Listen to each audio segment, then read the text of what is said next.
सोमनाथ ज्योतिर्लिंग को 12 ज्योतिर्लिंगों में प्रथम और सर्वोच्च माना गया है। कथा है कि चंद्रदेव ने इस मंदिर को बनाया है।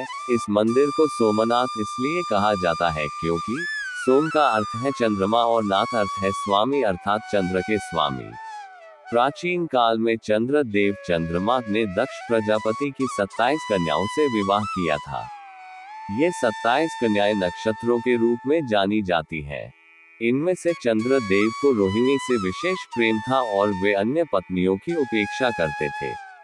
जब ये बात दक्ष प्रजापति को ज्ञात हुई तो उन्होंने चंद्रदेव को शाप दे दिया कि उनकी चमक तेज धीरे धीरे समाप्त हो जाएगी और वे क्षीण हो जाएंगे। चंद्रदेव ने इस शाप से मुक्ति पाने के लिए अनेक स्थानों पर तपस्या की, लेकिन उन्हें कहीं शांति नहीं मिली। अंत में वे प्रभास क्षेत्र, वर्तमान सोमनाथ कहा जाता है, आए और वहां भगवान शिव की घोर तपस्या की। भगवान शिव उनकी तपस्या से प्रसन्न हुए और उन्हें शाप से मुक्ति प्रदान की।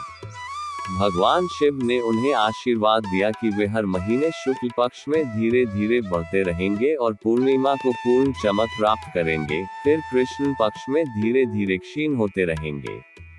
इस प्रकार चंद्रदेव को चिरस्थायी चक्र मिला, अमावस्या से पूर्णिमा और फिर अमावस्या तक। कृतज्ञता स्वरूप चंद्रदेव ने प्रभास क्षेत्र में भगवान शिव का सोमनाथ नामक ज्योतिर्लिंग स्थापित किया।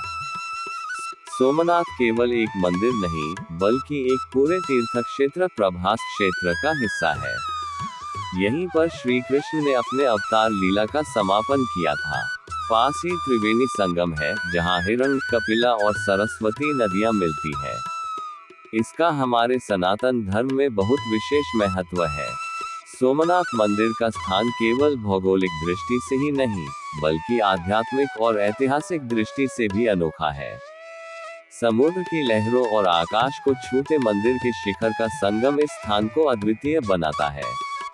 यही कारण है कि सोमनाथ मंदिर को भारत का द्वार भी कहा जाता है, क्योंकि ये अरब सागर के तट पर स्थित होकर भारत की सांस्कृतिक और आध्यात्मिक सीमा का प्रतिनिधित्व करता है।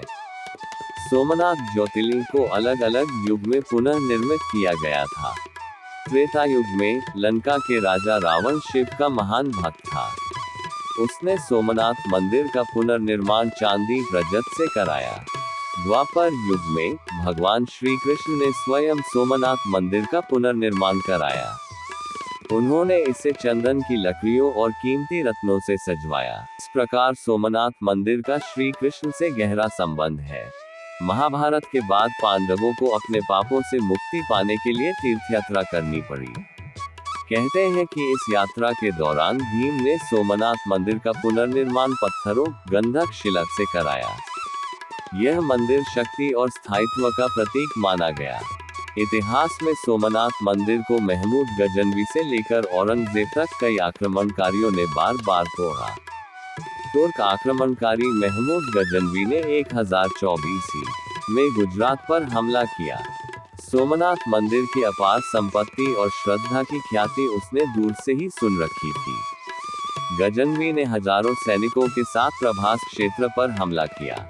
मंदिर के द्वार पर हजारों भक्त और रक्षकों ने अपनी जान की बाजी लगाकर उसे रोकने की कोशिश की, लेकिन आखिरकार मंदिर की दीवारें तोड़ दी गईं।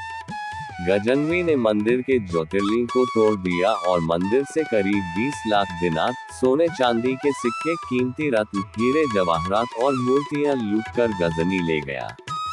इतिहासकार लिखते हैं कि सोमनाथ मंदिर की लूट उस समय की दुनिया की सबसे बड़ी लूटों में से एक थी। दूसरा हमला दिल्ली सल्तनत के शासक अलाउद्दीन खिलजी के द्वारा किया गया। उसने भी सोमनाथ मंदिर को निशाना बनाया और इसे ध्वस्त कर दिया।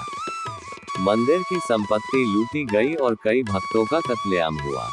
बाद में मुजफ्फर शाह, महमूद बेगरा और औरंगजेब जैसे शासकों ने भी सोमनाथ मंदिर को नष्ट करने की कोशिश की। चाहे कितनी भी बार मंदिर ढहा दिया गया हो, ज्योतिर्लिंग की आस्था को कोई मिटा नहीं सका। यही कारण है कि सोमनाथ मंदिर को अमर ज्योतिर्लिंग कहा जाता है। आधुनिक पुनर्जागरण जब भारत स्वतंत्र हुआ तो सरदार वल्लभभाई पटेल ने दृढ़ निश्चय किया कि सोमनाथ मंदिर को उसकी गरिमा के साथ पुनर्निर्मित किया जाएगा। 1951 में मंदिर का उद्घाटन हुआ और आज ये भारत की अस्मिता, आस्था और साहस का प्रतीक बनकर खड़ा है।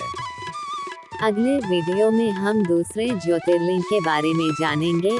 ऐसे और आध्यात्मिक वीडियो के लिए सब्सक्राइब करें इस चैनल को।